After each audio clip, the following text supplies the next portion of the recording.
What's up everybody? Welcome back to Research Reality and another video in our Revolution Review series where we pick an album on the wall and we dissect the lyrics to see how they pertain to the channel thesis. The channel thesis, of course, being embedded within our creative culture as an undercurrent of unified resistance. We have just concluded our review of Rage Against the Machine's 4th album, so you can definitely check those out if you haven't already. But we put out a poll to see what you guys wanted to see reviewed next.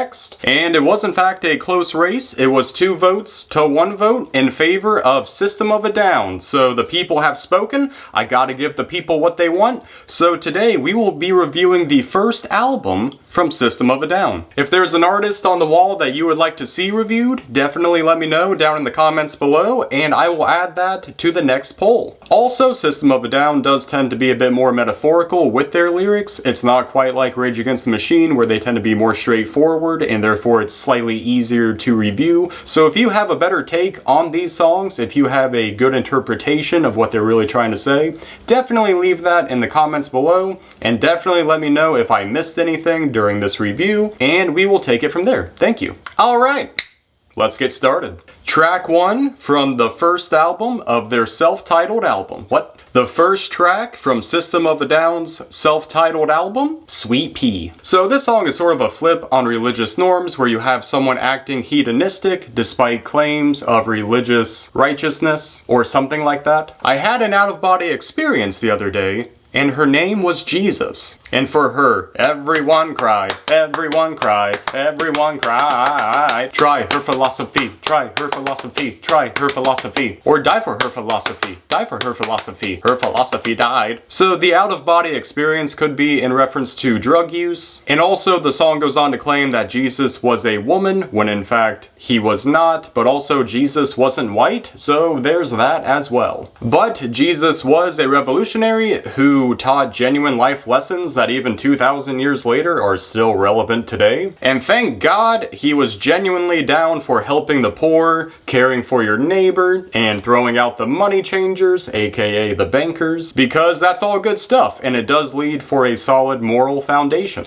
However, unfortunately, religion itself can of course become a corrupting force. You see that even today where various politicians will claim religious righteousness just to kind of pander to their base in order to gain votes. And yet when you compare them to the teachings of Jesus, they could not be further from that. What he taught, everything that he stood for, you have complete selflessness compared with complete selfishness. Know what I'm saying? Sorry, huge tangent and rant, but again, I think it gets to the crux of what this song is saying. You have a flip of those religious norms in pursuit of pleasures, or as the next line goes on to say, even the pursuit of war. Crossed and terrored ravages of architecture, lend me thy blades, hoist around the spades, you die for her philosophy. Die for her philosophy. Die for her philosophy. Again, this is all alluding to religious extremism, because do as I say, or you will burn in hell for all of eternity, is one hell of a motivating force. It's a fantastic way of controlling people with fear, as every other creation myth has done historically. But moving on to the bridge, lie naked on the floor, and let the Messiah go through our souls. Again, this might be a potential drug reference, or potentially something even more sinister, but that's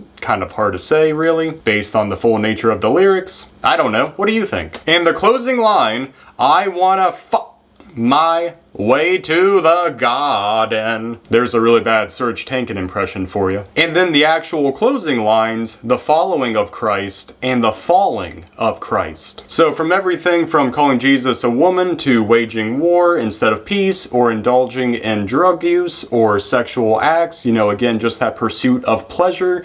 Basically, you can do all of these things and then on your way to the garden, once you get there, you can just claim, hey, I would like to be forgiven, and you will basically just be, bam, expunged of all wrongdoing. Again, this is just my general gist of the song, so definitely let me know what you think in the comments below. Alright, skipping down to track 3, Sugar. This song is more or less an allegory of drug use, where someone is spaced out, they can acquire a weapon, they are abusive, and the more they isolate themselves, the more it just becomes a really bad situation. But in the end, it all goes away, just like the high. Of course, sobering up doesn't undo any bad things you did while under the influence, so there is that as well. And moving on to track 4, Suggestions. So this song is a bit more cryptic, with people watching from the perspective of a lighthouse, looking out at the waves and all the ships, and they have to watch the ships with a well-trained eye to see what's really going on, kind of like an overseer or someone making sure that everyone is staying in line. Back to the lyrics.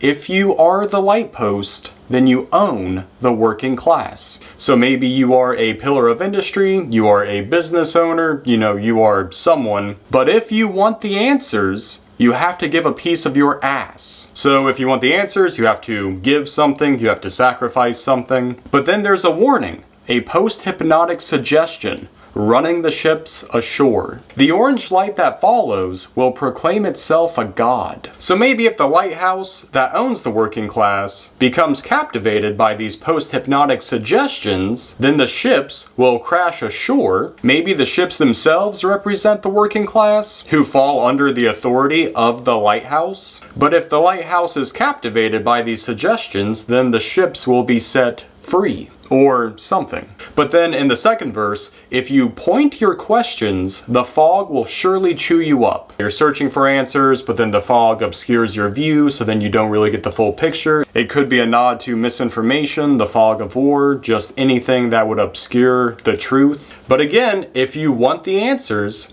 you have to get ready for the fire. I think this is alluding to the shattering of delusions, whether it's the lighthouse and the authority that it holds, or the ships and the power they hold. The fire could represent the burning down of the system of control, whatever that system may be, maybe a system of a down. But right at the end, there's another warning coming from someone inside the lighthouse. The ships are multiplying day by day, sir. They're coming closer to the shore. We need to evacuate the light post because it's all over. So there are those who conform and those who obey and those who hold the power or authority. But if you want to learn the truth, you have to pierce through the fog and maybe even make a fire if you want to burn down, again, that system of control in whatever metaphorical or literal sense that takes. And that will lead you to the answers, in theory. I don't know. Again, what do you guys think of this song? I don't know. Please help me understand. Track 5, Spiders. So I believe it's about media manipulation, but again, it is more subtle than that. The song is kind of like a hypnotic brainwashing. The piercing radiant moon, the storming of poor June, again, maybe it's like the glow of a TV. All the life running through her hair. Again, all the life being everything that you can find on a TV program. It's kind of like an imitation of life, but of course it's not the real thing. Approaching guiding light, our shallow years in fright. Dreams are made,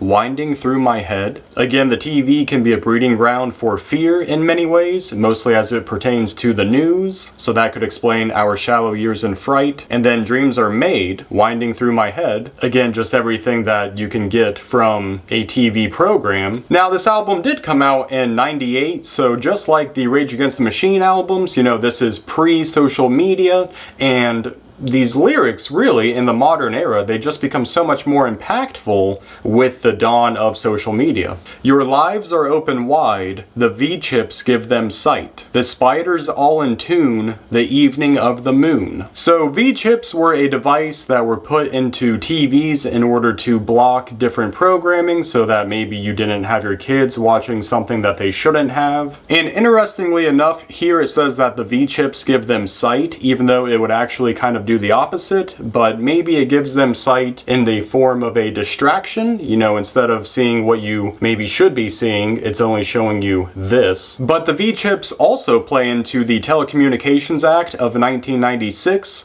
where under Bill Clinton, it was basically designed to help break up monopolies within the media space, but in fact, over time, it actually did the opposite, where smaller entities had a hard time sustaining themselves, and the bigger conglomerates, the ones with the money, we're easily buying up those smaller entities and just consolidating power as one does, of course. And the next track, The Devil. Plagiarized existence exist among the writers of the world. Shake your spear at Shakespeare. So this might reference journalism, where articles might borrow heavily from other articles. Loud and noisy, strong refrigerators gaining independence. Ah, geez, what the hell does that mean? We'll skip it for now. Stupid people do stupid things. Smart people outsmart each other and even themselves. Take me down there, photographic relapse, a people's feeding frenzy. So that line plays into the previous line talking about smart people outsmarting themselves, stupid people doing stupid things, a people feeding frenzy, you know, kind of describing the rat race. But then at the end there, the line is repeated, the devil is so lovely, because the devil is presumably instigating this rat race, keeping everyone fighting at each other, whether they're plagiarizing from each other or just outsmarting each other or even themselves, again just trying to gain the upper hand. Still not really sure about these sentient independent refrigerators, but I'm a strong independent fridge and I don't need no freezer. Alright, the next track, Soil. It's all about someone's friend who leaves us, you know, takes themselves out, talking about a life being unrealized for reasons undefined, and there's so much evil inside the skin. And the evil under the skin could be, you know, negative thought patterns that we find ourselves stuck in. The call is coming from inside the house. We tend to be our own worst enemy. But one of my absolute favorite YouTubers, Beau of the Fifth Column, did a video maybe a few months ago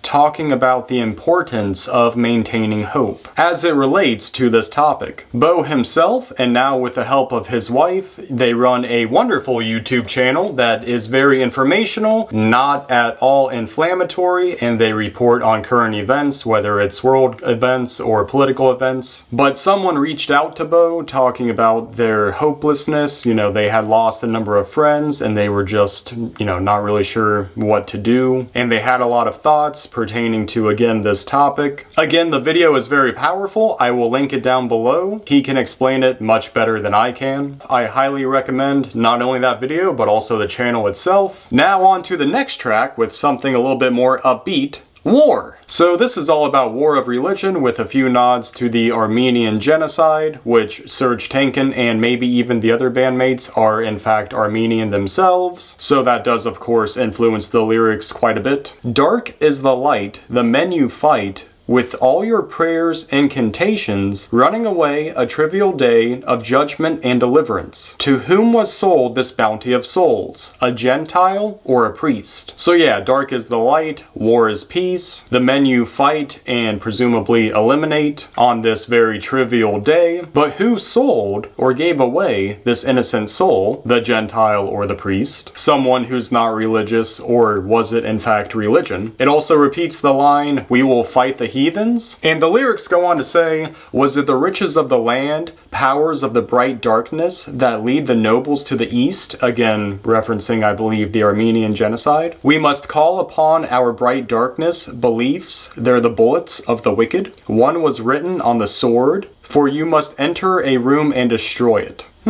Interesting. No international security, no call of the righteous man, needs a reason to kill a man. History teaches us so. The reason he must attain must be approved by his God. Again, war being justified by religious beliefs. It goes on to repeat, of war we don't speak of anymore. But again, to expand on this just a little bit, you know, it doesn't just have to be a religious standpoint that you wage war against. You could also have various justifications, whether it's patriotism, nationalism, or some other kind of ideological reason that compels people to commit violent acts. Going on to the next track, Cubert. So this is allegedly about a game where you play as a cube trying to make your way up the pyramid, which the song could indicate the climbing of the social ladder or just climbing the hierarchy of society. It's also sort of a psychedelic trip. The song starts off with a pre-flight delight.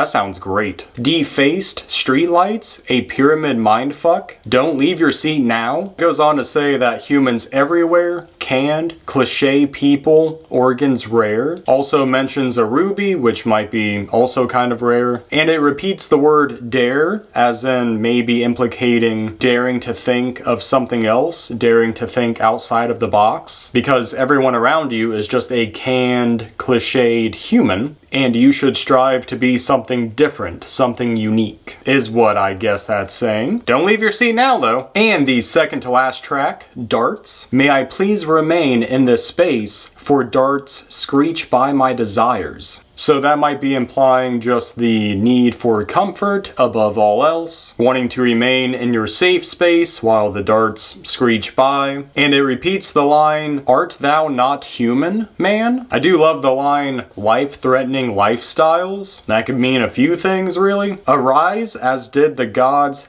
Ninti, if that's how you say it. Maybe they're Sumerian gods? I don't know. Help!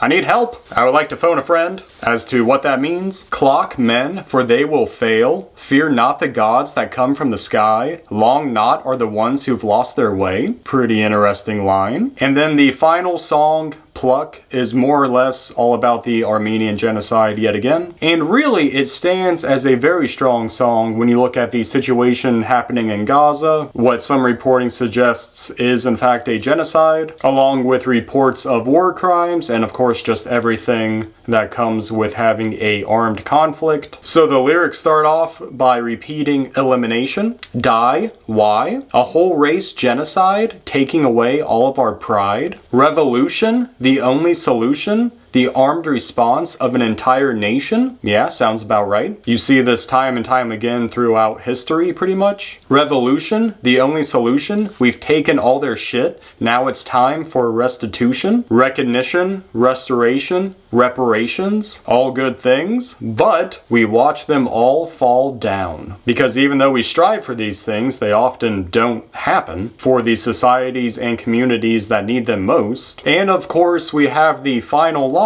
The plan was mastered and called genocide. You took all the children and they died.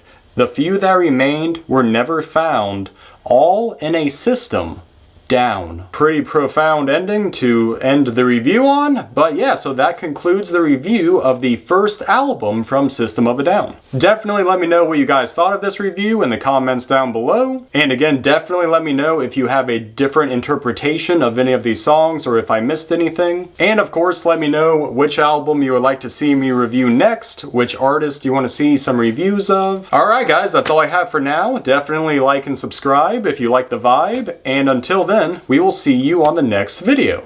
Later.